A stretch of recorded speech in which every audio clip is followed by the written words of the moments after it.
Well, hello out there, everyone, and welcome to episode 256 of Convincing Idiots. This week, we've got so much to talk about. Millennials, unite and rejoice. We have a swift-tastic engagement to discuss, as well as, no better time, it is PSL season. That's right, pumpkin spice lattes are back. We're going to talk about why we love them so much or why we don't. And then also we're going to be discussing some rebrands that have been popular in the news lately, and maybe some that we have agreed or disagreed with in the past. And finally, in our final segment, we'll be discussing some of our favorite coming-of-age films. So we're not going to hold you up any longer than necessary. Without further ado, let's start the show. Enjoy your whatever that is. All right. Test. Test. Call it again. Convincing Idiots. Convincing Idiots. Called it ham gravy. I informed them that I sided with the stat man, not just anyone's opinion, the stat man Brian Fisher. These kids today. Jingle All the Way is in fact the best Christmas movie of all time. I need to get Grandma a present, and my herpes is flaring up. I got it. Mm-hmm. Yo. I'm the millennial We're Santa. three friends representing three different generations. That's our whole shtick. That's our thing. Mm-hmm. Nick got to hold poop. Mm-hmm. I'm standing in the sea Awesome. breeze, holding a turd, just mightily. I'm just going hitting hats. Anyway, on a lighter note, Welcome to the podcast. Welcome to the vodcast. Welcome to the broadcast. Boys and girls, welcome to the show. This is Convincing Idiots. My name's Dean, the Zennial. Brian Genix. And I am Millennial Nick. And we are Convincing Idiots, a weekly podcast of three friends representing three different generations. By God, we get together here each and every week to discuss all things nerd and pop culture. So if that's something that you enjoy, then I think you would also enjoy following us on all of your favorite social media accounts. You can find them listed out conveniently for you by simply going to Google and typing in Convincing Idiots Linktree. That's Linktree.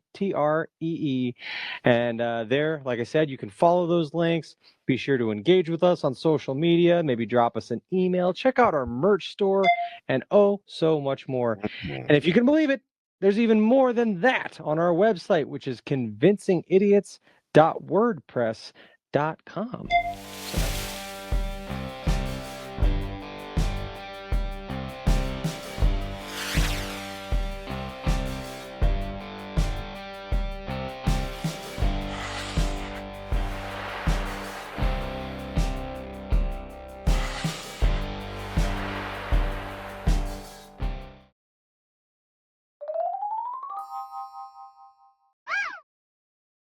So now that we've gotten the formalities out of the way, we've pretended like we don't already know each other very intimately by this point. It's episode 256 of Convincing Idiots. So, gentlemen, what are we having to drink for episode 256 there, Brian? I am having a champagne, gentlemen. A Miller High Life champagne of beers. Wow, look at that. Yes, High indeed. Life. Yes. Oh, That is a quintessential dad beer. You know, it's not a bad beer. If you haven't had it lately, it's actually very fine, drinkable beer. Sure. Very old school. So, My dad always drank a lot of Miller Genuine Draft, MGD. yes. Yes. He liked that. We actually had a. It actually sounds funny to say as an adult because I don't imagine my wife would let me have this, but we had in our kitchen a giant beer trash can that looked like a can of MGD. I don't know if he won it from somewhere, but it was in our family kitchen, and that's pretty that was the awesome. beer. That was the beer can. Yeah. Yeah, very good. Good stuff. I'm drinking Rolling Rock. Nice. Oh, boy. We're competing. Latrobe, Pennsylvania. We're going Dad Beard. Nick, are we going Dad Beer across the board? Oh, well, I hate to be shown up by you gentlemen, but I'm afraid I'm not. But I am partaking in the nectar of the gods all the way from Asheville, North Carolina. Dissolver Brewing, courtesy of my dad and my uncle. I'm having Twisted Engine, which is a key lime cheesecake sour, and it is phenomenal.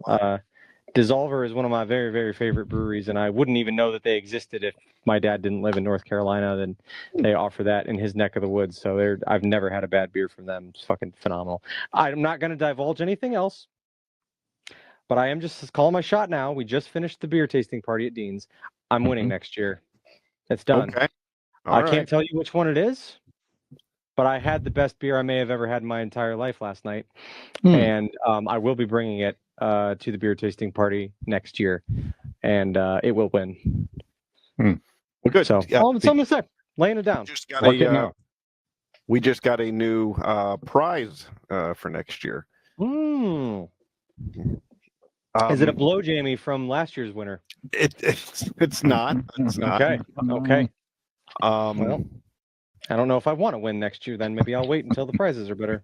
It is. It might be a wrestling belt. Oh yeah.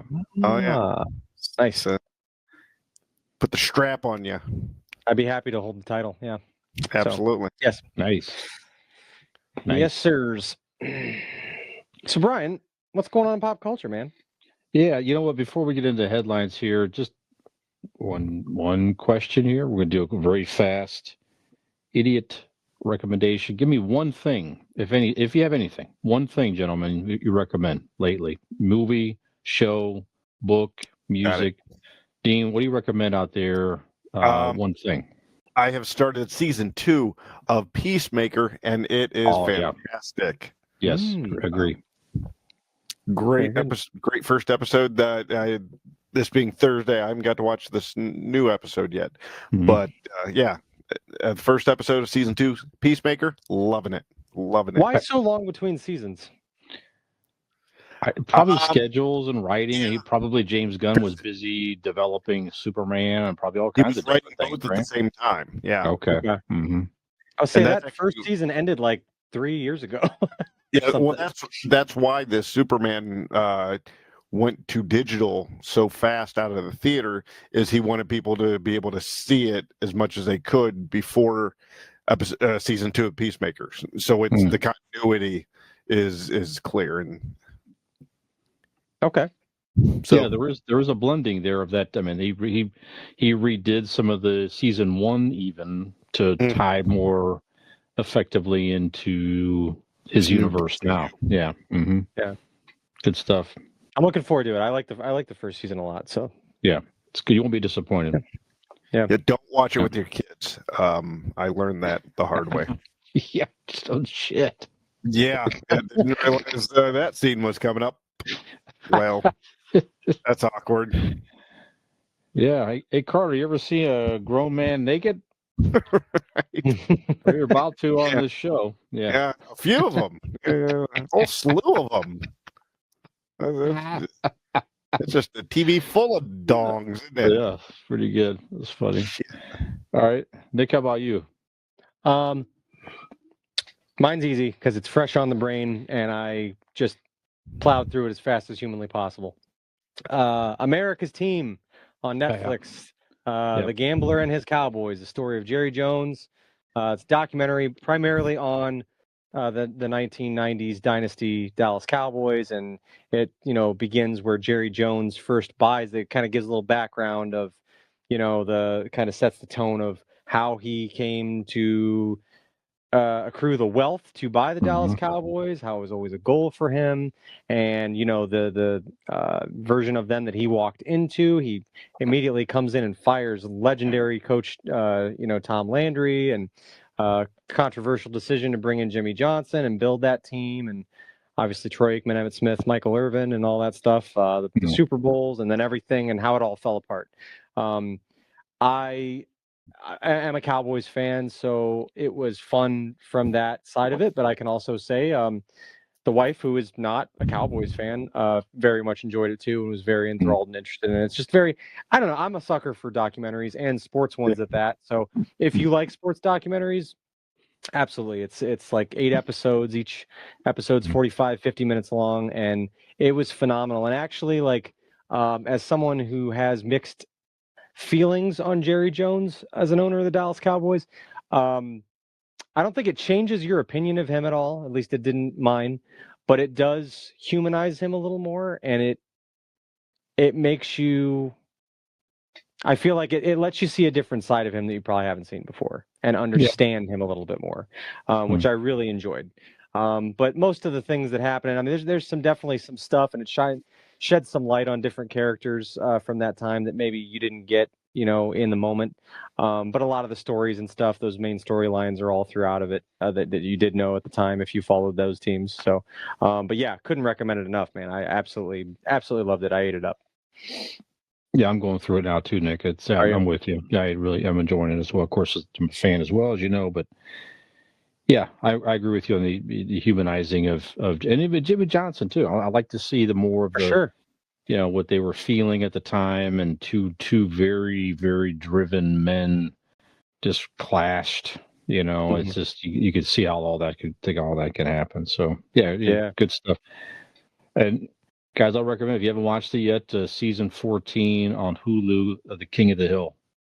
If you like the original series, there's 10 new episodes. They just ordered 10 more, which they're going to work through and create, I guess, or I don't know how far along they are, but it's doing very well. I mean, it's one of the highest streamed things that's out there on streaming at the moment, but just so good. Like I said, again, if you like the original at all, you'll definitely love these. I mean, it just picks right. I mean, it literally picks up where last season left. So they're older.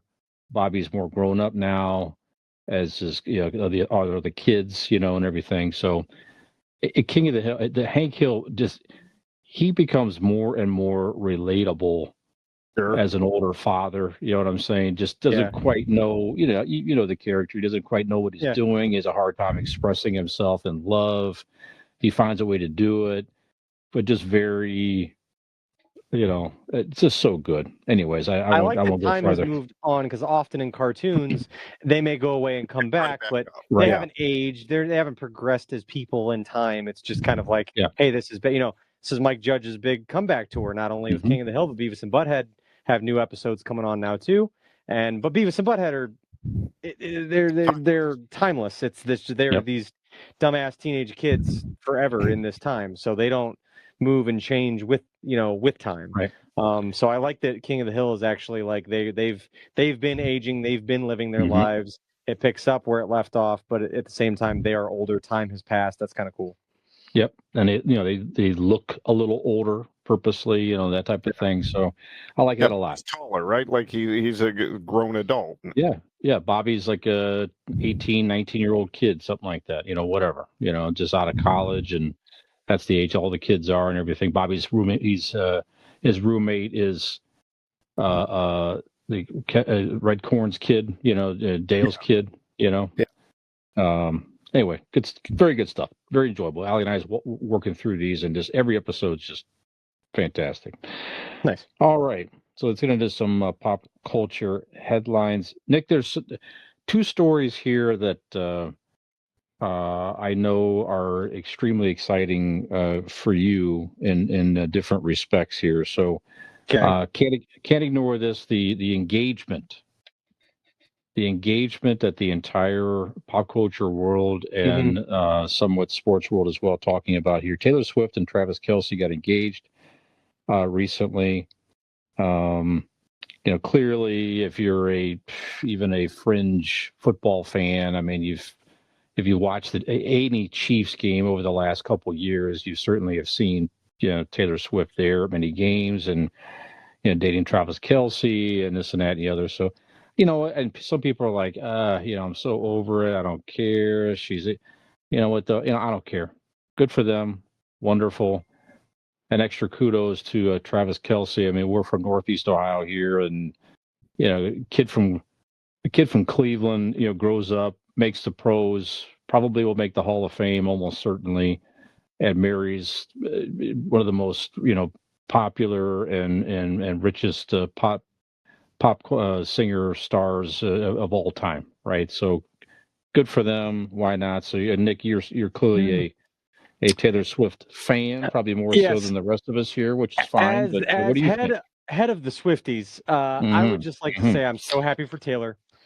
We've been waiting on this day to come. Very excited. I have a couple of my wife's dresses picked out if she so chooses to have me in the wedding party. Excellent. I Excellent. understand there's a lot of people in the running, but I've got different You'll color be ready. schemes that I found that work for me. So whatever she decides is fine, and we'll respect her decision. But I'm happy for her. A lot of people have wondered if this day was coming, and they've been together for quite a while. They seem pretty happy together. I'm excited. I'm happy as long as she's happy. If this is what she wants, then this is what I want for her. But I will say, as happy as I am, and this is a day to celebrate, Travis Kelce, from one wildly successful podcaster to another. Yes. If you break her heart, I will break your face. Mm. All 170 pounds is coming for me, for you, Travis Kelce. Yeah. You be careful with our sweet girl's heart. That's all I got to say. I'm sure he'll do fine. I trust Taylor's intuition. So I'm happy for them. I wish them a lifetime of happiness. But let's just keep the facts straight here. So I'm excited for them. I'm happy for them. Like you said, all joking aside, they seem like they have been steadily happy in each other's company and enjoying their time together for the entirety of the time we've known of them dating. So I'm happy for them. That's good. That's nice. Wonderful things. And if it does fall to shambles, it's going to be her best album yet. She's queen of the breakup songs. Oh my God, be killer. Yeah. There you go. Dean, any thoughts? Well, I mean, good for them. It's just two young, attractive, rich people getting married. What more do you want? What do you get them? You get them a toaster? You get them that? No. What I'm going to get them is savings with insurance. And how am I going to do that? I'm going to give them the number to the Blake Insurance Group. It's an independent agency located right here in Barberton, offering personal care and support for all of your insurance needs. If you need auto, home, business, or even life insurance, give Aaron a call. He'll treat you with the honesty, respect, and the care that you deserve.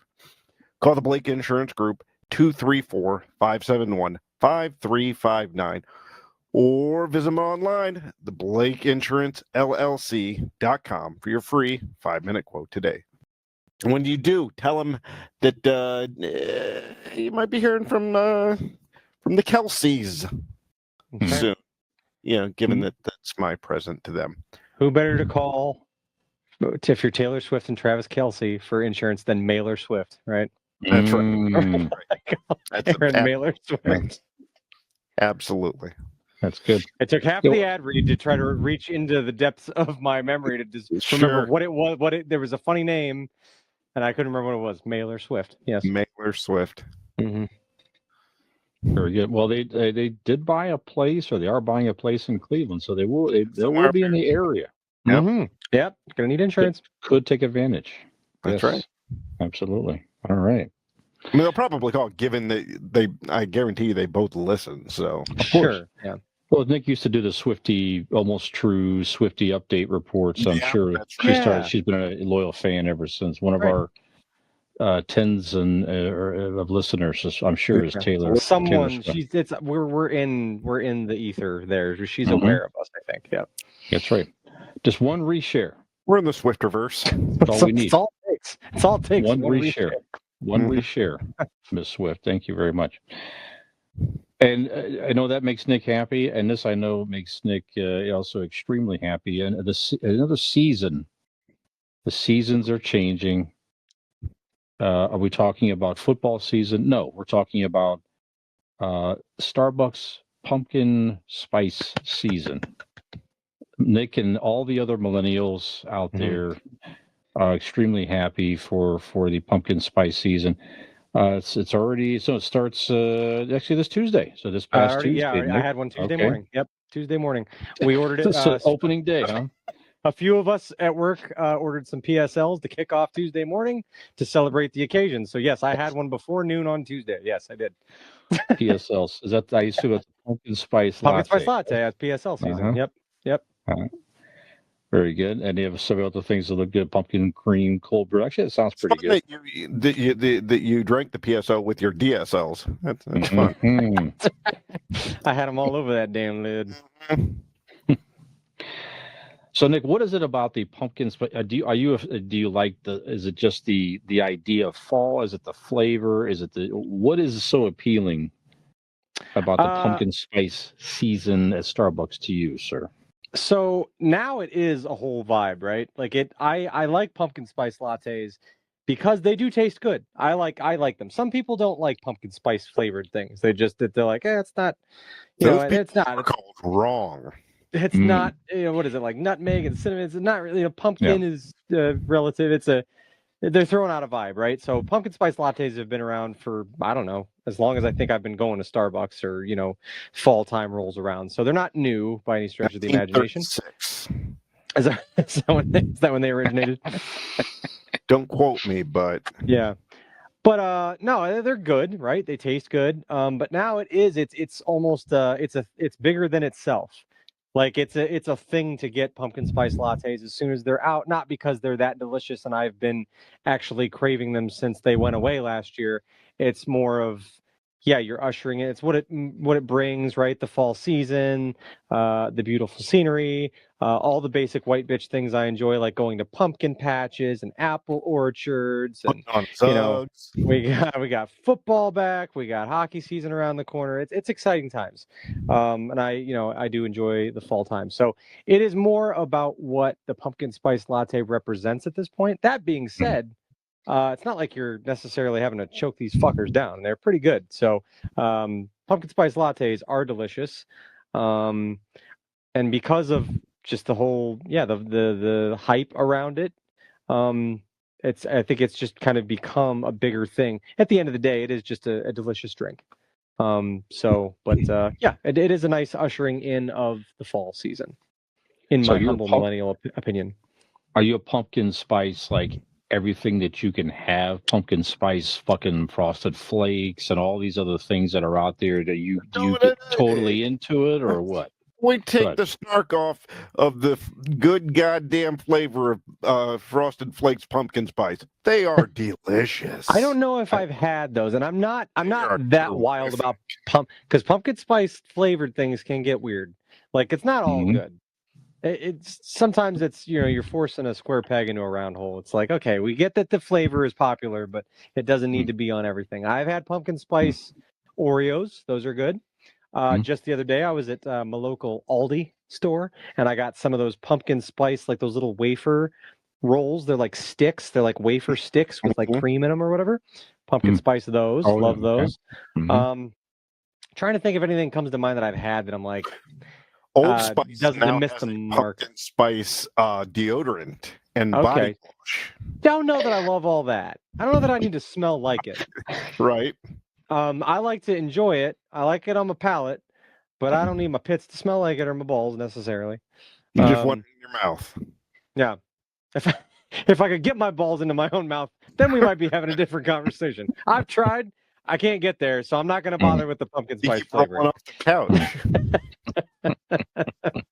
But Dean, you're a fan of the pumpkin spice as well. I You am like a fan of everything, all the pumpkin spice? the majority of it. I like the pumpkin spice beers. Pumpkin, the latte itself is, like Nick said, it's a tasty drink, but I don't rush to the store for it. I'm about everything else. Like if I want, I like a good pumpkin spice coffee, right? Not the latte, just like Yeah. the flavored coffee itself, like the black pumpkin spice. Mhm. I'm all about that. Give me a good pumpkin spice donut. Sure. Little Yeah. munchkin or whatnot from Dunkin' Donuts. That's tasty. I even think Timbits. You get yourself a pumpkin spice one. You could have a shit flavored Timbit and it'd still be delicious. That's true. That's true.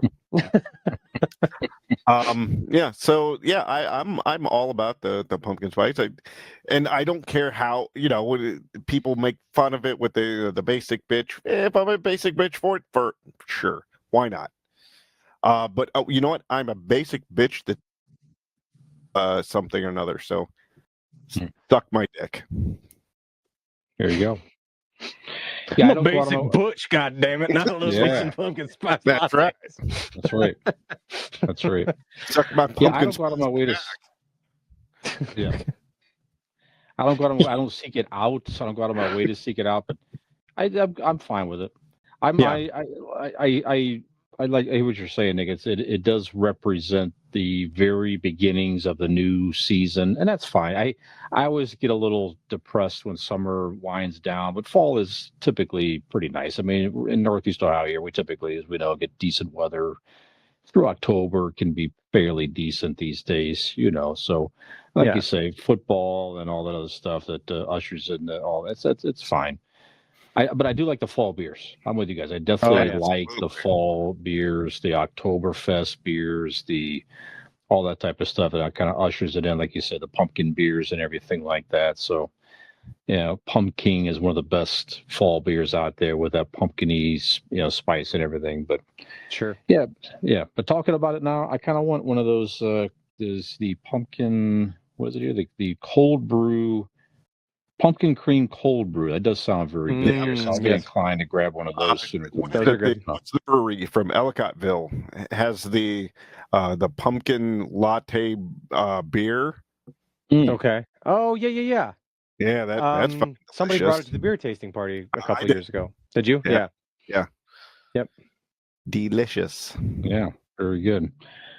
Okay, so making a lot of social media news here. A rebrand is really making a lot of people very upset. Very upset. So Cracker Barrel has been going through rebranding where they're redoing their restaurants and getting rid of like the old country decor type stuff and making it more like modern farmhouse decor and vibes, I guess. And one thing that really started to put people over the top recently was they were changing their logo, which you may know, probably know, most people know. Their classic logo, for a while now has included a guy, like an old man sitting in a chair leaning against a barrel. And they were going to get rid of that and have like a more of a sleeker look, and just were flooded with complaints. Their stock took a tumble, and they decided to hold off on that logo change. They've announced they're going to keep the logo, right, which makes a lot of people happy and everything else. But so I I don't go to Cracker Barrel all that much. It's fine. I to me, it's an interesting vibe. I like the old decor when I'm in there and stuff like that. But I'm not going to lose my mind over it changing its look. They are keeping the same menu and everything, but I don't know. So just thoughts on I mean, I want to hear your thoughts on the level of. I mean, have you ever gotten this? Would you remember? Can you imagine getting this upset? What do you think about people getting this upset over the rebrand of Cracker Barrel? And then we'll get into our Ask an Idiot after that here. But Nick, what are your thoughts first of all? I mean, is it interesting to you? Can you believe the level of anger that some people have over changing the restaurants around? What do you think about all this? Yes and no. Okay. So Mhm. yes and no, because the logo I don't understand. I don't really care what the logo is. I mean, I get that the other logo has more character and the other one just looks What were they like a more Best Western upset at? logo. I mean, I They understand. got rid of the cracker or the barrel? But I understand that like the logo is kind of icon. I don't know if iconic's the right. I'm not a big Cracker Barrel goer. I've been before. Like Brian said, it's an interesting vibe in there. I like that. It's got character. I guess it's different, like that old country store kind of. It's almost frontier times esque. Like it's got a different thing. Mhm. Like unlike any other restaurant you go into. And if you wanted to give it that sleek farmhouse modernization, we have Bob Evans. Like, why would you? I Mhm. understand people Right. being upset more with the change of the decor, because if I'm going to Cracker Barrel, one of the things that gives it character is the way the dining rooms are and all the knickknacks and the things on the wall and the old wooden pieces and the fireplace and all that stuff. It's very cool. Mhm. It's different. It's unlike any other type of play. You definitely know when you're in a Cracker Barrel. Mhm. So I get that. at the end of the day, I'm sure if like most people go to restaurants because they like the food. So I'm guessing the food's probably going to stay the same. So if you really like the food, the main thing you're going there for is going to stay the same. Mhm. Like I understood when people were outraged that Chuck E. Cheese was doing away with animatronics Mhm. because that's really it's more of a part of the vibe to Chuck E. Cheese than the food is, and it's for children and that's fun. So yeah, like I said, Cracker Barrel's okay for what it is. I personally, I'll probably still go once every 3 years, like I go now, Yeah. and that's fine. But yeah, the outrage over it is a little wild to me. But I get it. I get why if that's a place you like to go, um, you wouldn't want them messing with it. You know, there are reasons that you like it, and it could be equal parts aesthetic and equal parts food. And I really don't know how the logo factors in at all, but I understand why you like the other logo better. But yeah, it's it's just something for people to talk about. And I think ultimately I would agree with the people. I wouldn't say that I'm outraged by any means, but I certainly prefer what they've already got going than anything they're trying to change too. So they have a point, right? I'm just not as passionate about it, but they have a point. Okay. Good. Dean, what do you think? Do yourself a favor and look to see who is outraged to figure out why they're outraged. This has been Is that one of those woke things? Is that what you're saying? It sure is. Mhm. It's not. No, it's not woke.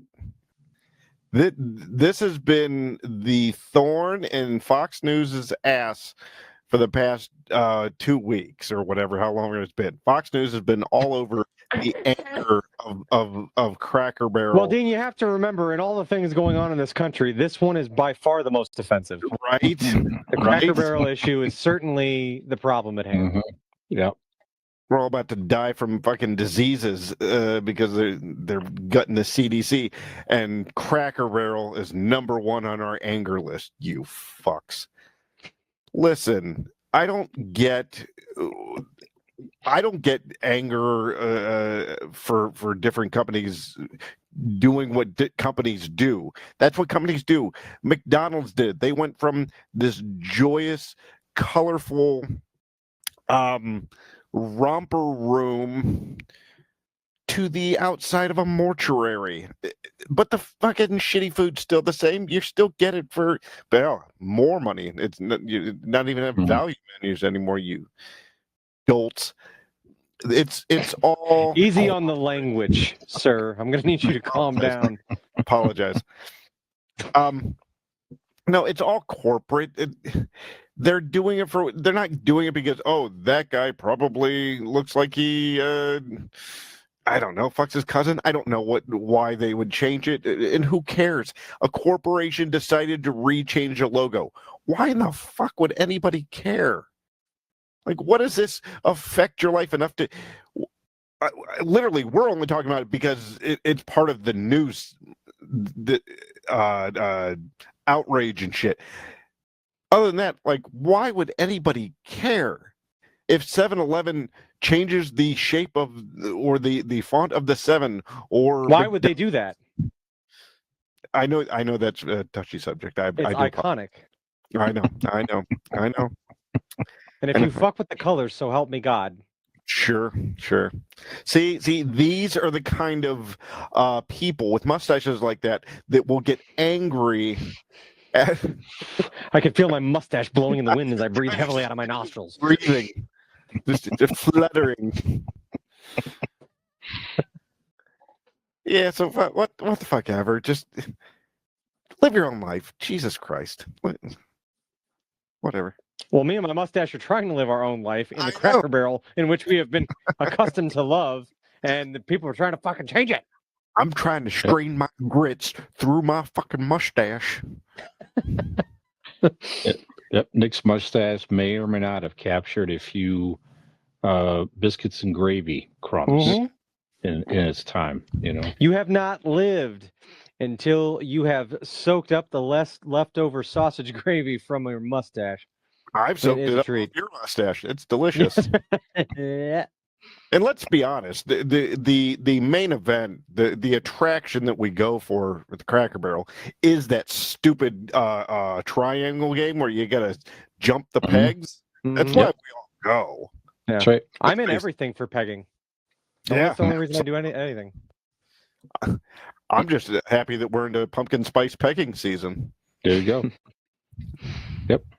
Brian, do you like the PSP. pegging at the Cracker Barrel? I do find myself enjoying the pegboard in a little country store to go in there with Wouldn't even say it. overpriced You couldn't even shit. say it. Mm-hmm. Right. Oh, it's not pegging is not a game, Brian. It's Yeah. Right. So just let's get into our Ask an Idiot question here, guys. Then Dean's already talked about it a little bit here, but have you ever been angry about a rebranding, whether it be a company logo, a restaurant? If so, what was it? Or have you seen something? We'll just leave it there. Yeah, that's your question. okay. All right. Yeah, maybe it has gotten you angry. Maybe it just even bugged you a little bit. You don't have to be like I'm not talking outrage. Yeah. You know what I'm saying? So just something that was rebranded that bugged you. Go ahead, Dean. I can go first because, like Brian said, I said a lot of this answer already, and no, not really. I don't. I mean, maybe you change the look of a candy bar wrapper. I go, huh, that's different, and then I walk by, and then I keep going. You don't walk by the fucking candy bar, Tom.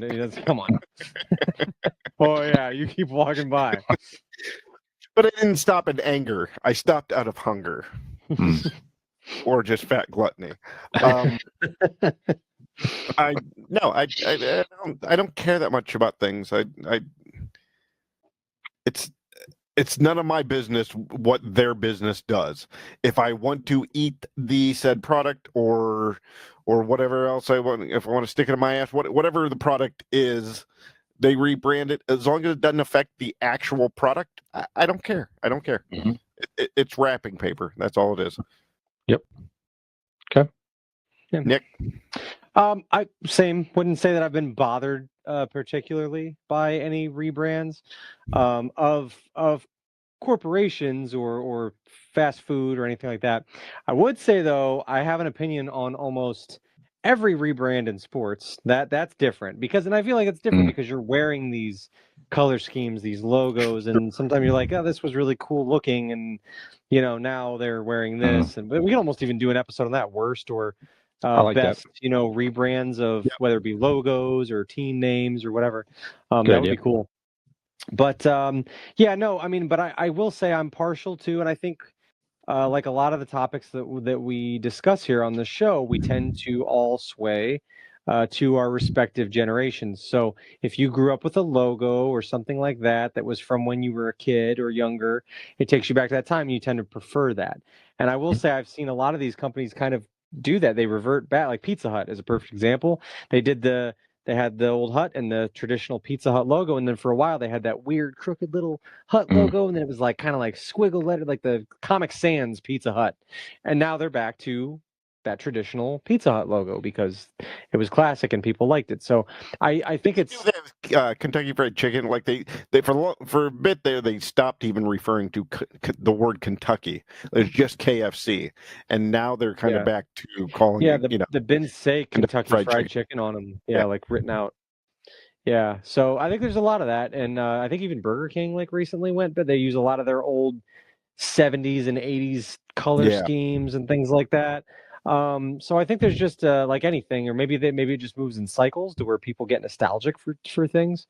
I do. I wouldn't say that I've been bothered by any types of rebranding like that or logo changes, but they changed I enjoy team, and I didn't give a shit. Yeah, there you go. Yeah, I enjoy the revisiting of the vintage logos and things like that. But I alluded to it before. If there's one thing I've been borderline upset about, it's doing away with animatronics at Chuck E. Cheese is wild. Like that's dumb. That's like one of the biggest attractions that at least my kids my age went to Chuck E. Cheese for because nobody else had that. And it's a cool thing for a kid to see. Creepy or not, it's cool and it's original and unique and nobody else has that. But that's all about it. That's the only thing I could think of. But Oh, that's good. Yeah, Brian, what do you miss? Discotheques and rollercades and stuff? Or Malt shops. yeah, you kind of mentioned a little bit here, and I'm not like, angry about it, but we know locally here the Cleveland Indians changed their name to the Cleveland Guardians, and the logos that I just don't get it. I guess it just felt very. They planned it out for a long time, but the whole change, it just all seemed very rushed. I don't know. Yeah. It seemed like there wasn't a real plan and there like you said, on they having. knew it was coming. Like it was always coming. And my opinion on that was they chose the Guardians just for the simple fact that it was probably cheaper to only change the first three letters and keep the DNs of everything on uniforms, on the fucking thing on the outside. You just take end and replace guard, and then you keep the DNs, and that's half the fucking logo. That's half the money. Yeah, I don't. I think it was a monetary reasoning on calling them the Guardians over the Spiders or whatever else was in contention. I don't. Yeah, I just don't get it. I mean, I do like the new. Go ahead. Oh no, you go ahead. I like the new C, like the C. I do like the version of the C on. I have definitely a few hats of the new Cleveland C. I do like the crooked sort of C type thing, but yeah, I don't know. But just there's no logo that is visually appealing to me at all. That G with the flying wings and this and that. I have zero interest to buy anything with that logo on it. Not because I'm against the name change. Okay, I'm we get into the whole Chief Wahoo this and that. Whatever. It was fine. Time to change, no problem. But just do something more cool. Yeah, I don't get it, man. I will say I really dig the logos that I wish they'd make it their primary. The ones that they use for the City Connect. It's a circular logo with the actual statue. I do like and that. I think those are cool as shit. Like I love that. Oliver bought a hat of that when we were at the game, and I love that logo. I wish they'd put that on everything. That Guardian logo is very stoic and cool looking and noble looking, and I love that. But yeah, I'm with you. That the G with the baseball or the baseball and the wings with it's weird. That could use some work. Yeah, I think it'll get better. Just give it time. I mean, it's going to take a few seasons for them, get some different artwork and stuff. I think it'll get better. Yeah, I mean, win some games. Let's get back to winning like they did last year. But anyways, all right. Yeah, there are teams called the Red and White Sox, for fuck's sake. Like those are. I mean, I know that they're historic and that's a wild name. If that never existed and somebody's like, we're gonna be called the Yellow Sox, somebody'd be like, that's dumb as shit. Why the fuck would we ever be called that? So I mean, you can, whatever. You win some games, you put some good history on that name and on that brand. Those things will look different. Yeah. Yep. That's it. Just one more fast when as a kid. I mean, they quietly took off the devil from Devil Rays. Yeah. Yeah. Well, that did a long time ago. Yeah. Yeah, I know. That's what I'm saying. Is it didn't make like the whole big stink that everything else did. That would be one of my worst. Just removed devil from Devil Rays. They had the best color scheme, that black, neon green, and purple. Yeah. And fucking, it's blue and white, and it's. Yeah, I used to have the hat cool with just logo. the devil ray on it. That was cool. And it no letters, nothing. Just had the devil just ray. The ray. Yeah. It's cool. Yeah. I think it was this past season or maybe the year before. I don't know if it was their City Connect or whatever, but they were just a specialty night. But they brought those back, and they were wicked. Like the whole uniform was just fucking sick. It looked great. Yeah, I like that as a topic. We'll do all logo. And as a kid, I don't know if I was angry about it, but definitely a lot of people were angry about this when they changed Coke. They changed the formula Coke. They had new Coke for a while. That just really blew up quickly and never got it. Why change Coca-Cola? It didn't make any sense, and it didn't last too long. Brian's so old that he got upset when they took out the actual cocaine. That's right. Yeah. They used to give you a lot of pickup. Yeah, sure. I don't know. You really get this day with that. Yeah, sure. Yep, that's right. It's a little microdosing. Never hurt anybody. Yeah. No. Nope. No addiction here. All right, guys, we're going to take a break and come back with our main We're back. manly topic that the magnificently mustached millennial Nick Oh, will tell you all about right after this. I like the way that rolled right off your tongue. Gen X Brian here from the Convincing Idiots podcast. If you're enjoying our show, tell a friend. And if you're not, well, tell two enemies.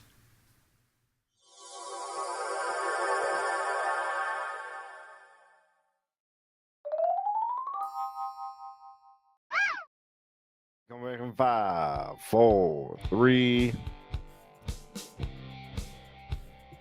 And welcome back to Convincing Idiots. I am the magnificently mustached millennial Nick, alongside Gen X Brian and the Zennial Dean. For our final segment of Convincing Idiots this evening, we are going to be doing our top, we'll say, coming of age films, and that's kind of open to your perception of that. Maybe they're films that made us feel like a man. Maybe they're films that made us feel like we were coming into our adulthoods. Maybe they're just films that were simply arousing and gave us boners. We are going to discuss some of these films right now. So, Dean, this was your idea that perked all of our attention. So I'm going to let you go ahead and rage on ahead with this one. Okay, so the first one that comes to mind, when you're a child Spelled and how? you see what You said What'd it you comes say? to mind. How do you spell that? CUM. Okay. When it comes on my mind, you start thinking about like these movies that where you're a child and you see that for the first time. There's a movie that comes up like, oh, I don't get why that's arousing. Maybe not physically. Maybe you're not old enough for it to start to move, but just there's something that's triggered in your brain, right? It's like, wow, that makes me feel stuff, right? Makes me feel all sorts of things. And for me, the first movie that did that I saw the first time I saw Leah Thompson rub that duck's feathers. I don't know why I found it sexy, but god damn it, did I find it sexy. Howard the Duck from 1986. There's something when she was about to get that fucking little duck prick. It really did something in my little Dean pants, and it was special. It made me flutter. Let a lot of things flutter, and it really was the beginning of the ascension into the man that I have become today. So it ruffled your feathers, did it? It sure did. Yeah. Quacktastic. Good enough to quack your top 5. I like to hear it. That joke wasn't foul at all. Oh man, come on, Brian, chip in. It's fun. Come on, it's good. Get in there, get your beak wet. All right. So yeah, Howard the Duck is first on my list. Let's go, Brian. Brian, tell us what made you feel like a man. One of the first movies where if you're a Gen X age person, a dude, I should say, but if you pick give me a movie scene that just has never left your brain, that was just completely wild as a young boy watching the slow motion scene. It just was spectacular. When the beautiful Phoebe Cates came out of the swimming pool, in the whole fantasy scene of Judge Reinhold in the bathroom there, looking out the window and imagining all of this. Fast Times at Ridgemont High, gentlemen. Absolutely. So, first of all, it's a funny movie. Sean Penn's like I think one of his first movies. Yeah, great with great cast. You know, but it was set in in high school, and as a kid, it's like man, it really felt like you saw the different factions of a high school crowd. You had sort of the burnouts and the preps and the regular kids, this and that, and the other, and just all kinds of things going on, the partying, the working, and the whole sex stuff, sexual attention, everything. Just funny, great movie, and yeah. But that whole scene with the swimming pool, man, it was like, wow, just completely crazy, and he just burned into a young man's brain at that age, most certainly. So, yeah. So that was definitely one of the first movies where I'm just like, it was a whole different movie experience in many ways. Sure. Very Nick? good. I'm going to start from the very beginning. None of you will be surprised to hear this, as I find a way to work her into most topics when these types of things come up. But I'm going to start with Who Framed Roger Rabbit. That Sure. was definitely the first time, or one of the first times that I can recall. Like Dean said, I don't know if you were old enough for it to move necessarily, but it was definitely awakening some of those sensations. Not totally sure what's going on, but when they get to the club there and Jessica Rabbit starts doing her little number and dancing around and dancing on people and showing some leg. Quite a voluptuous woman. That one smoky eye shown behind all that red hair. Cartoon Jessica Rabbit. Definitely had a profound impact on me, and the types of women that I like to this day. I like I think it set a tone. It was like, okay, I like the curves. I like this is all good things happening. I like the hair. This is good. So yeah, Jessica Rabbit. Would you say that may be where the beginning of your love for ink came from? Mm-hmm. Oh, it could be. It could be. I should get a Jessica Rabbit tattoo. You really should. I Like a like Jessica Rabbit pinup for sure. Yeah. Your Ooh. butt cheek. Ooh, yeah. Yeah. Or as a tramp stamp. I want her spread eagle right on my lower back. Yeah. I like this. But yeah, Now, definitely. now I got some names for. Jessica Rabbit in Who Framed Roger Rabbit. Very good. Profound impact on young Nicholas. Dane? Very good. All right. You're up, both We're in actually- line and also, I'm going to progress in the years here. I'm going to go 1987, Dirty Dancing. Now, my sister was such a huge fan of this, so I watched the movie a lot. I know it word for word. Not the greatest movie, a little cheesy, but the sensual scenes with Jennifer Grey and Patrick Swayze as a kid in 1987, it just, again, you got stuff that just, you knew that it was good what you were. You didn't understand exactly these feelings, but you know that you enjoyed the feelings. You enjoyed the abs of Patrick Swayze. Everything was just hitting on all cylinders. And yeah, Dirty Dancing was one of those early films for me. Very Brian? good. Movie was on cable as a kid. I watched it a ton. I mean, just absolutely. It's one of those movies where, one of those an movies unhealthy amount of young boys have climaxed while Patrick Swayze is on the screen. No, not that one. It was just a movie that it was ultra.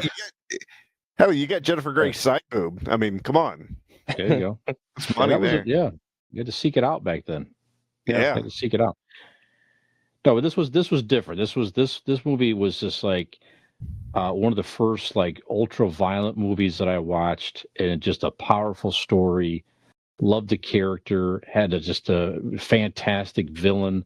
We've talked about it on several occasions on the show and different favorite lists of one or another. But Conan the Barbarian here, guys. So that was a movie as a young boy. Was like, wow, that was just. Again, just the whole different feel and vibe to movies that I had watched back then. and that's Schwarzenegger, young Schwarzenegger, powerful and just like God, man, Fresh out the of dude was bodybuilding, man. Like yeah, just just fucking ripped. huge dude, and he did such a great job in that movie with the sword play and everything else, and it was just a good story. And James Earl Jones just as the villain, just fantastic. We talked about him as a villain in the past on there, but just the whole thing was just fantastic. So just powerful as a kid was just like, man, that's I'm just a little scrawny ass kid here, and that dude is like one of the that's a man right there. Arnold Schwarzenegger was just a huge man in that movie that you just like But anyways, just a great, powerful movie experience that just resonates with me today. I watched that movie within the last couple of years. Still had the same impact. I think it held up well, the movie. It's just super entertaining. And just as a kid, it's definitely a guy movie, I think, but definitely as a kid, it was just really fun to watch. When you look up at the screen, you realize tits are tits. Give me the lotion. Give me the lotion. He does get a little witch action in that movie. Does. Which is pretty wild. Yeah. We've all been there. We've all been there since, one way or another. You know what I'm saying? But yeah. Nick, what's next on your list? Next up, I'm going to go a little bit older, Nick, but also pretty young enough to, not really sure why I enjoy this particular part so much, but I'm going to take you back to the original on-screen portrayal of the famous video game Mortal Kombat. The original Mortal Kombat movie. You can make some of the same cases, right? It was badass, just a lot of fighting and gore, much like the Mortal Kombat games. And one scene specifically, though, that I was always really enamored with, and I wasn't quite sure why, is there is a scene in which Sonya Blade has to fight Kano. Yep. And the way she ends Kano's appearance in the movie is she chokes him between her thighs, and I don't know why it was so. I was like, why is that so interesting? I don't know if it's just that I'd never seen something like that, someone being choked to death betwixt a woman's thighs. All these years later, now you enjoy it. And now I understand a little bit better. But yeah, she had the spandex shorts on, and she's looking down at him, and got that, she's just squeezing the life out of little Kano's head, and until he moves no more between her legs. And yeah, I don't know. It was honestly, it was a very innocent thing as a child. I was always very very tuned into that part of the movie. Yeah. And I wondered why. I'm just like, why is that? Yeah, it's just, I don't know. Maybe the fact that the strong female character is, and Kano seems to be this kind of edgy villainous character. Like, I don't know, that's what it is. No, it's the thigh crushing. Yeah. If you're gonna take your last breath, might as well breathe that in. That's right. Not a bad way to go. Nope. Not a bad way to go. Kano on my list of top 5 ways to go out. Absolutely. Yeah, that's one of the best ways to go right there. Yeah, Mortal Kombat, Sonya Blade, thigh choke out, good stuff. Good. Big fan. All right. My next one, it's not. This isn't anything moving or sexual. This one is actually the one I thought of that when thinking of like the movie that like made you first feel like a guy or like a man or like an adult. It's the movie The Untouchables for me. Robert De Niro, Kevin Costner, 1987. It was the first adult movie I remember ever watching on my own by myself. Like I turned it on, it was just me, and there was any other like adult movie like that would have been turned on by an adult. This was the first movie that I actually turned on myself and sat through the whole thing and enjoyed the hell out of it. It's still one of my favorite movies. But I just got that pride, like you know what? I'm a fucking grown up. Look at me. turning on this adult movie and watching the hell out of it. So yeah, The Untouchables for me was made me feel, you know, adult like, man like it was that next level. So Yeah. Very good. Excellent. Early movie for me that was just a few minutes into it, it was like really hit you in the face as far as the power. It was a very risque comedy, but definitely a very powerful social commentary in this. Now, we went and saw this movie not long ago in the theater. Actually, it was I think it was the 40th anniversary, 50th anniversary, 40th anniversary. 50th, I think about right. It was the 50th year, but which one you're talking about? We've seen a couple of these old movies. Blazing Saddles, 50th. gentlemen here. So, yeah, that was a movie I watched that and made me, at first I realized as a kid, I like this type of humor. I recognize the very powerful comedic talent, but then you can go different ways with the social commentary in that movie. But I felt like I got it even as a younger kid in they're making fun of racism. Like if you're a racist, you're an idiot, you're a dumb person, and the powerful hero in that movie is a black man as a sheriff that in that era, the old West would have been, very rare to happen here. But I recognized all that as a kid. I'm like, I like this. I like this. First of all, the comedy's fantastic. Gene Wilder, it's Cleavon Little, just fantastic, fabulous. Madeline Kahn, there's so much comedic talent in that movie. It's fantastic. Mel Brooks, but it just really hits you. Harvey Korman, yeah, man, just so good. But it hits you right in the face in the first couple minutes of that movie of how idiotic it is to use hateful language and everything else. And it was great. Still one of my favorite movies to this day. But as a kid, it was like, wow, but I remember laughing at it, but not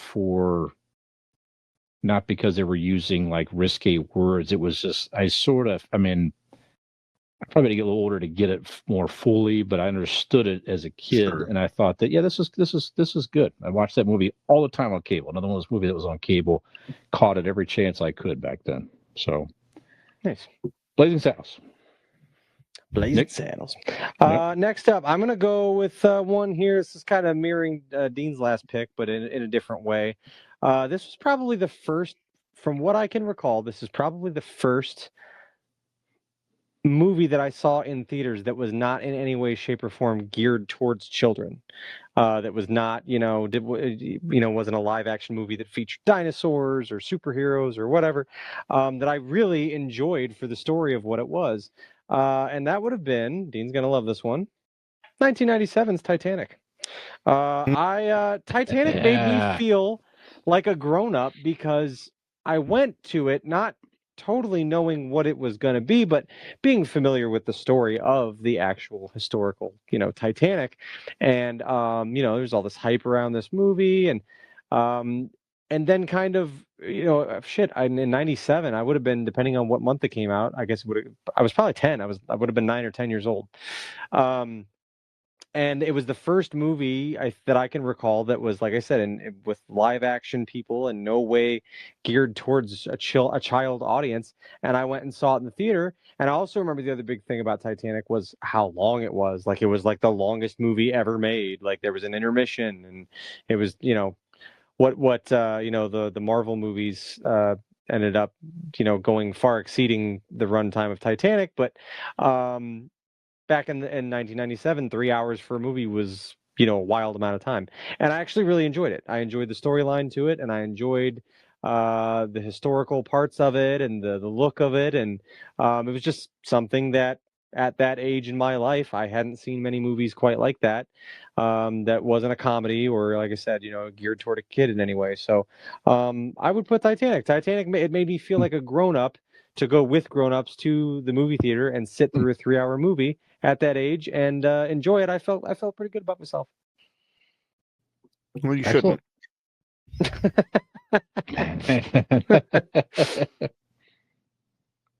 Dean? All right. We're continuing through the years here. This is 1994.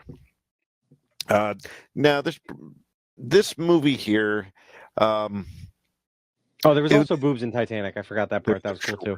there Mm. was. Okay, go ahead. I'll give you that. Now, this movie here has boobs in it, and it was one of those where I was a young teen, and I was a huge fan of Superman, right, as I am still to this day. And in that time, Superman was being portrayed on TV in the New Adventures of, or Lois and Clark: The New Adventures of Superman, and Terry Hatcher was who played Lois Lane. And I discovered that she was in earlier in her career. She was in the Skinamax movie, not even Skinamax. Like I think it probably came out in the theaters, briefly or whatever. But it's called The Cool Surface with Robert Patrick, the Liquid Terminator fella. Oh yeah, Peacemaker Dad. Yes, that's right. But he plays some sort of like writer, and she's this neighbor. Like the tone of the movie is weird and quiet. I didn't quite. I don't quite remember exactly like the exact plot of it, but I just remember seeing Terry Hatcher in the unclothed scene. And boy, did I look to, because this was HBO, there was no DVRs. Boy, did I look for the next time that was on, and I stayed up to like 3 a.m. the next weekend to record that on the VCR. So I had the pleasure of the pause button. So yeah, I went through great lengths to get this movie. I think VHF somewhere, but yeah. Terry Hatcher in The Cool Surface. Don't recommend the movie, but you can pull up the stills. You can pull up the stills of the movie and see what I'm talking about. Brian, Very, very good. Saw this movie in the theater as a kid. So one of my favorites. Made me. I didn't see the first two. This was the third installment of this movie series. I really didn't watch the first two until a while later, really. But movie made me start to like the character immediately. Rocky 3, guys. So I saw this movie. God, I must have been like in 8th grade at the time, something like that. But just seeing that was like, there were a lot of powerful elements in that. I mean, it's real true male friendship in that movie. That resonates throughout the entire movie. So, it takes one of Rocky's, former adversaries, obviously, in Apollo Creed, to come back and offers to train him. So two guys that were foes become such close friends, and he teaches him to overcome fear and adversity, to overcome an opponent. Listening body. The fight scenes were great as well. I mean, Mr. T was a fantastic villain as Clubber Lang in that. All that was just a very fun dynamic. But at the end of the day, it was guys, male friendship, bonding, overcoming, like I said, overcoming fear and adversity, and all that stuff resonated as a kid, and it's still stuff that resonates today. If you go back and and watch that movie for what it is, he had to learn to overcome that fear of getting back in the ring and fighting him, or he was going to just lose again. And of course, he did and won, became a champion again. Just great. A lot of great elements in that movie. So, stuck with me as a kid, and I like it now. Docking on a beach. Yeah. And that's a thing. That's a thing where, as a kid, you're like, if I have a good male friend, that needs to happen. We run down the beach in our '80s shorts and That's the what we are long doing in Buffalo. tube sock. We have to do the shorts. You have to have the tube socks, though. Oh, we have to have the short shorts and the long striped tube socks. Yeah, we're doing it. I like that a lot. I like that a lot. So we got the baby oil. Yeah. This is going to be fantastic. Yeah, exactly. I read you loud and clear, buddy. That's right. Our legs have similar definition, of course, of Sylvester Stallone, and it's back then, sure, absolutely. Yep. Best weekend ever. Next up, I've got This is one that I remember. So as a younger fella, I remember my parents would be watching movies and whatever in the living room, and sometimes maybe I'd be in my room playing, maybe I'd like bring out some figures and play on the floor and glance up at the TV, and you take notice of some things. I remember certain movies my parents would be watching, and if I was in the room, they'd just tell me to look away or leave the room or cover my ears or something like that if something was happening that I wasn't supposed to see. One particular movie they were watching one time that I recall a lot that I wasn't actually even to be allowed in the room for them to watch. And I knew that they had it on VHS. So when I felt the coast was clear, I would slip up to where we kept our VHS tapes, and I would take this movie and I would take it back to my room and see what was all the fuss was about. And that movie was none other than Boogie Nights. Oh, And right off the man. rip, man, it Wow, didn't dude. disappoint. Mhm. Did not No. disappoint. Heather Graham, Great Roller movie. Girl, right Yep. off the rip, man. Oh boy. Yeah, just Heather Graham rolling around topless with roller skates on. Sure. And then I knew there were certain points in that movie I knew exactly where they were. I knew exactly. Didn't I watch the movie all the way through, but I would skim through things because my VCR TV combo thing when it was in fast forward, you watched it happen, play out quickly. You just had to, when you'd see something of interest, you would hit play, and then you could watch it in real time, as it was at the speed it was intended. But yeah, I was a big fan of Boogie Nights at that age, and I more than one occasion, because I'd always put it back. I didn't want to get caught with it, but sure.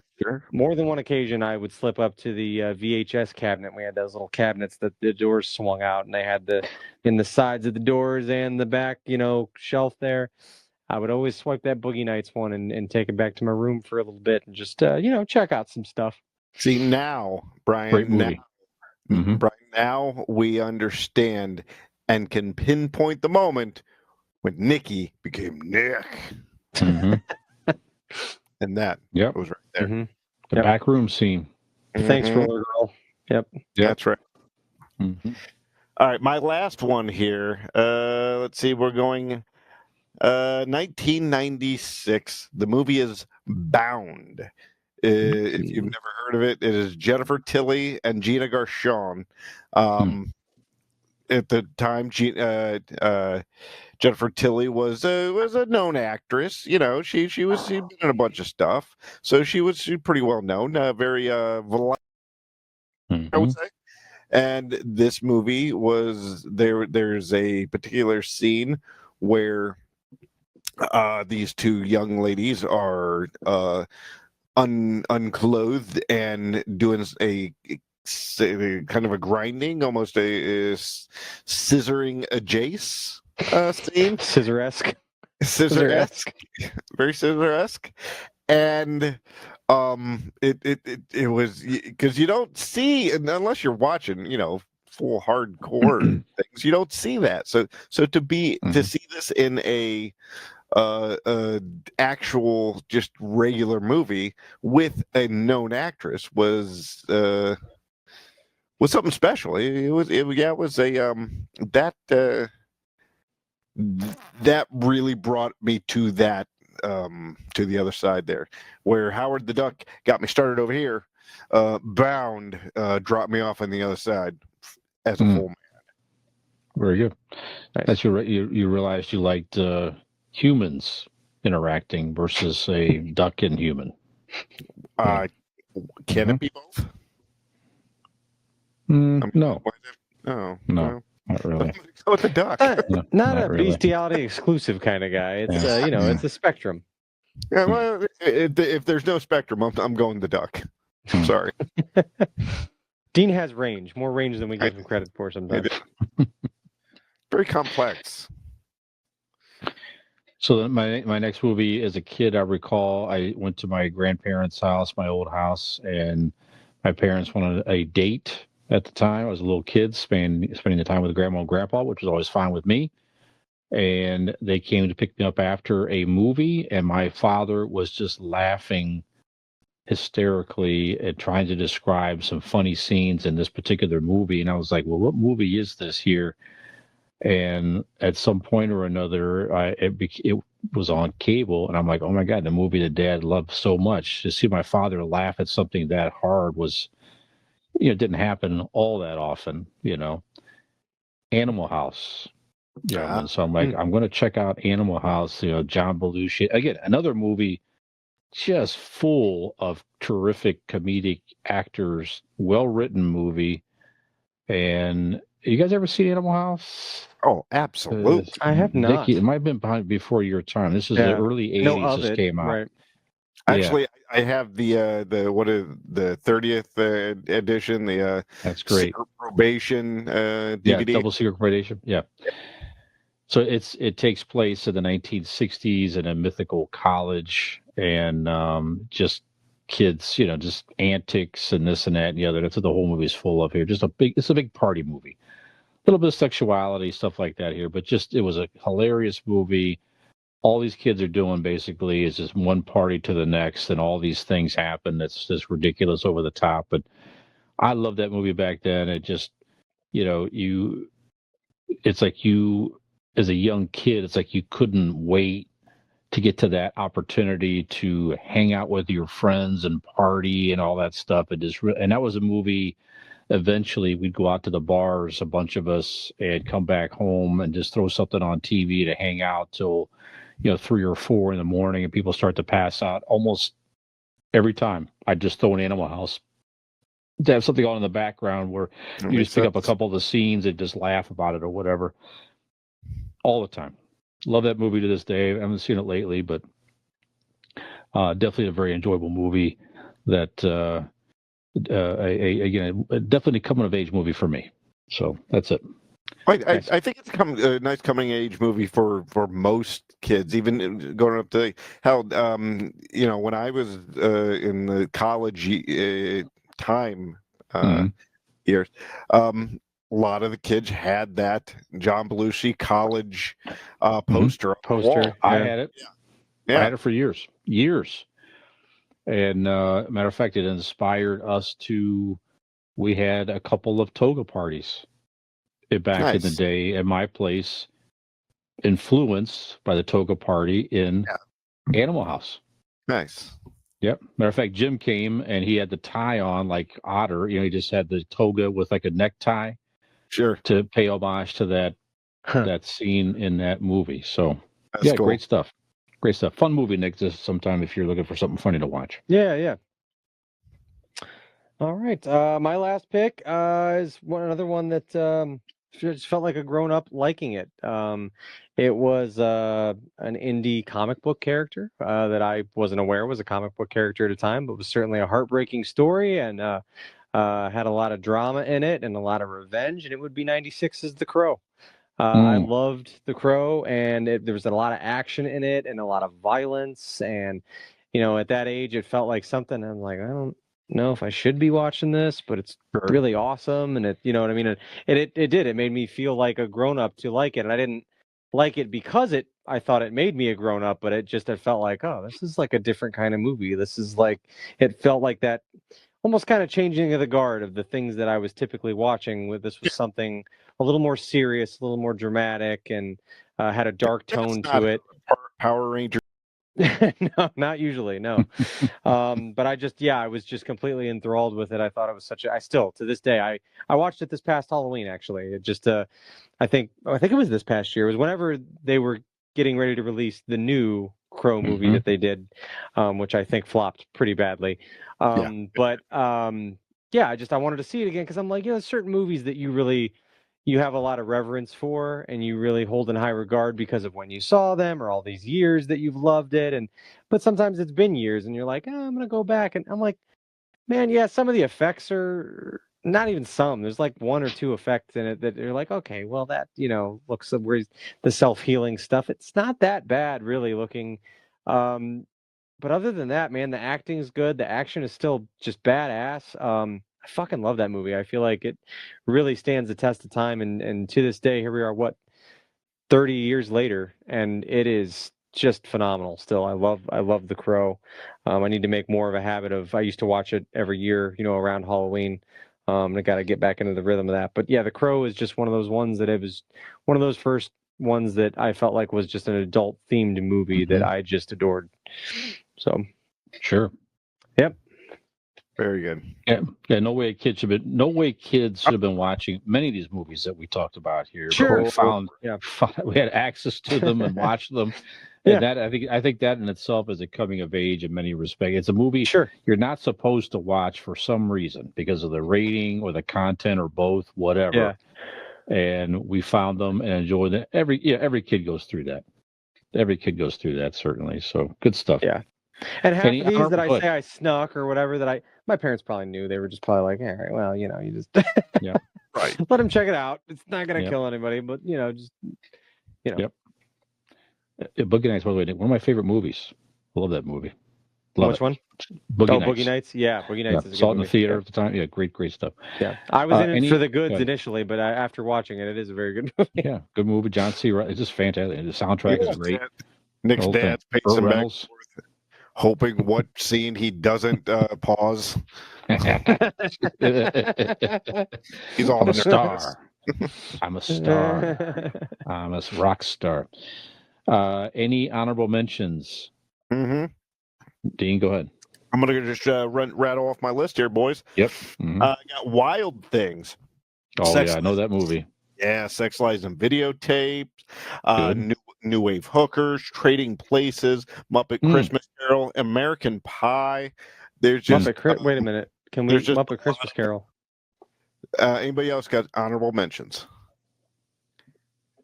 That's an odd one to have on your list. Yes, we both do, I think. American Pie? No, I thought that. I mean, just coming. Muppet Christmas Carol. Oh. Yeah, we're just throwing that in there, huh? Yeah. Just moving on. Yep. Nick, I don't want to hear why it's on his list, but go ahead, Nick. Yeah, no, I've just got a couple. One I'm going to go with. It was it was an okay movie for what it was, but it's more about what it brought into my life when I first saw Tomb Raider. It introduced me to Angelina Jolie, which led me down a whole. And not only so, I obviously was very enamored with Angelina Jolie for obvious reasons, and it made me want to go and watch her other movies. But in doing so, Angelina Jolie is a fantastic actress, and I would accredit my attraction to her at a certain age, exposing me to a lot of different types of films and different types of films that I probably wouldn't have found otherwise. Like Girl Interrupted, to this day, I think we just watched it like last weekend. It's one of my favorite movies ever. It's just brilliantly done. It's such a cool movie. And Angelina Jolie just had a really wide range of movies and dramas that I would never have sought out on my own. So even though I got into it as being a horned up teenager, what I actually got out of it was enjoying her body of work as an actress and the different types of films that she chose to be in. And like I said, just it was much more diverse movies than I would have seen otherwise. So I would put that one on. Didn't her brother also enjoy her body of work? Was that yeah. There was a rumor that they were close. They were pretty close to each other or something like that. Lucky brother, man. And another one, just real quick. One of the first I felt was like real indie movies, just because of the way it was done, and I started watching it because Eddie Vedder did the soundtrack, and I'm a big Sean Penn fan, and he directed the movie. But I loved Into the Wild with Emile Hirsch. It was based on the true story. But I just loved the way it kind of moved through time and told the story of this guy's life through flashbacks, and it moved differently than your typical movie I had seen that kind of walks you through a story from beginning to end.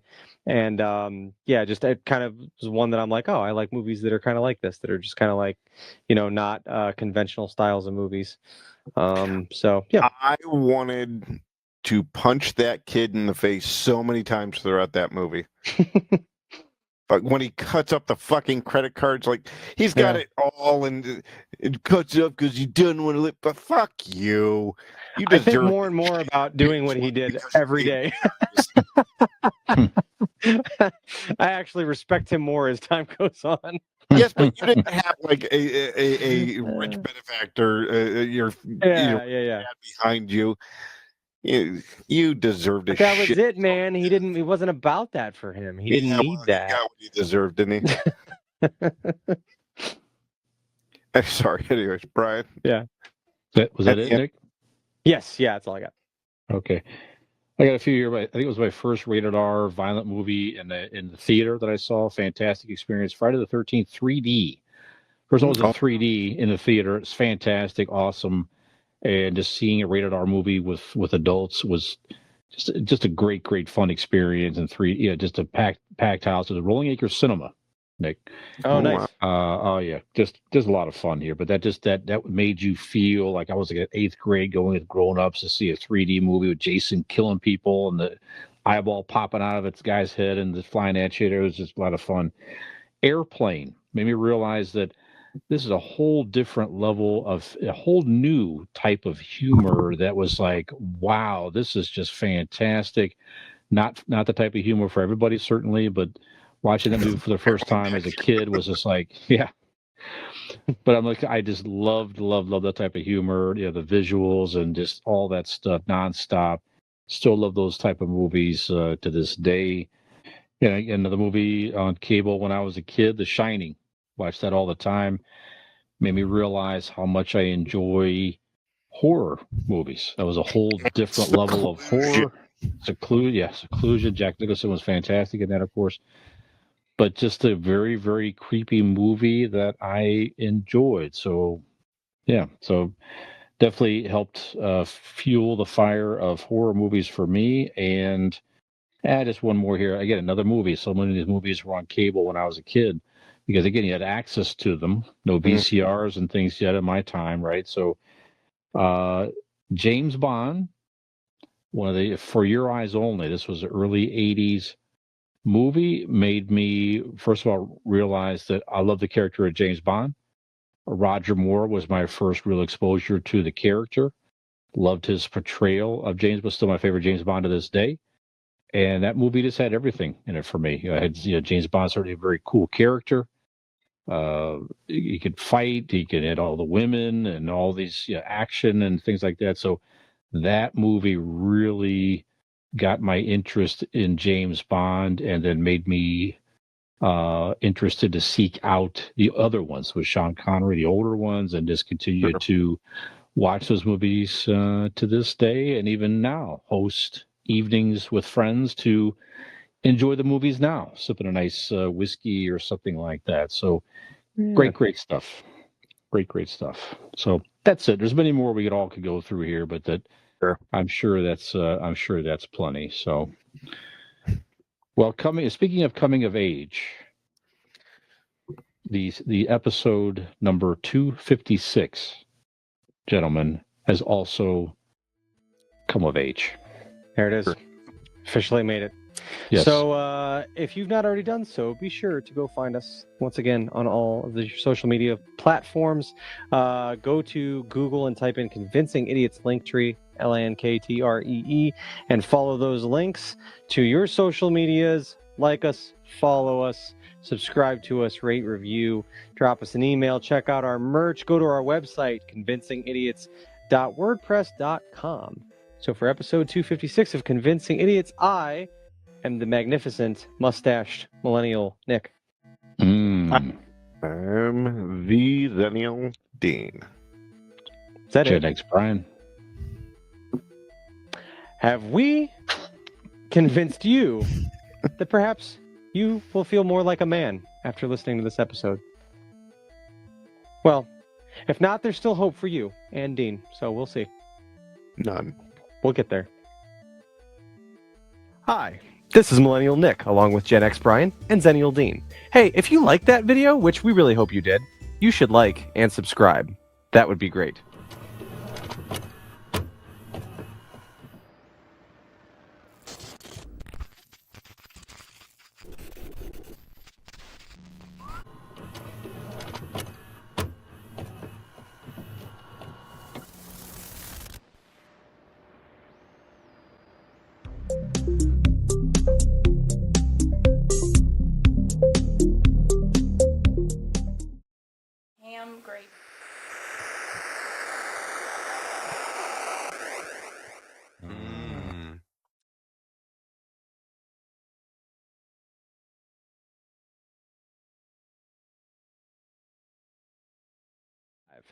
4, 3.